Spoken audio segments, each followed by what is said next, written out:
নদীর পাড়ের ছোট্ট এক গ্রামে থাকে রফিক, এক গরিব কৃষক। সকালবেলা ঘুম থেকে উঠে সে দিনের পরিশ্রম শুরু করে।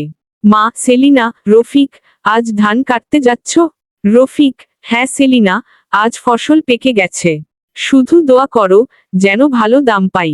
রুমি: মেয়ে: বাবা, আমি কি তোমার সঙ্গে যাব? রফিক: না মা, তুমি মাকে সাহায্য করো, রোদে তো তুমি কষ্ট পাবে। সংলাপ: রফিক: আল্লাহ, যদি এই বছর একটু ভালো ফসল হয় তাহলে বাচ্চাদের বই কিনে দিতে পারবো। মাসুদ: বন্ধু, ভাই, শুনছি জমিদার সাহেব এবার কর বাড়াচ্ছে। রফিক চিন্তিত: জানি না রে মাসুদ, গরিবের ভাগ্যে তো কষ্টই লেখা আছে। সংলাপ: রফিক নম্রভাবে: সালাম সাহেব, ফসল কেটে রেখেছি, এবার করটা একটু কম দিলে। জমিদার রাগে: কম? দাম বেড়েছে, করও বাড়বে। এই নাও লিস্ট, কাল টাকা আনো, না হলে ক্ষেত নিলাম হবে।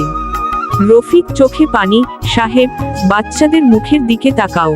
জমিদার ধমক দিয়ে: চুপ, আমি কারো দয়া করে ব্যবসা করি না।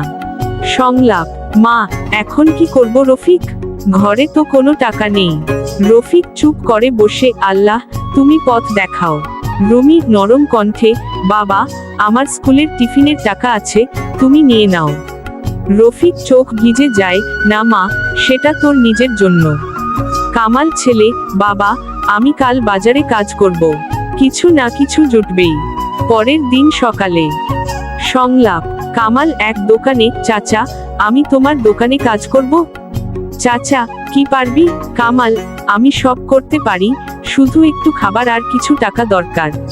চাচা: আচ্ছা, থাক, দেখি তোর পরিশ্রম কেমন।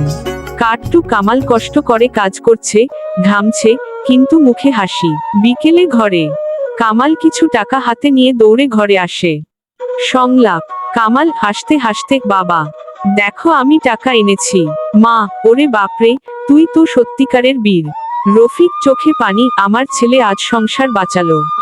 জমিদারের বাড়ি, শেষ দৃশ্য। আগের মতো বড় বাড়ি, এবার সবাই একসঙ্গে যায়।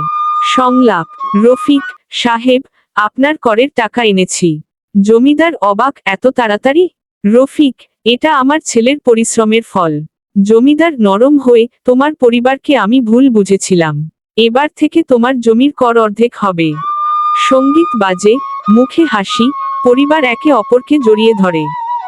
সূর্য অস্ত যাচ্ছে, পরিবার নদীর পাড়ে বসে।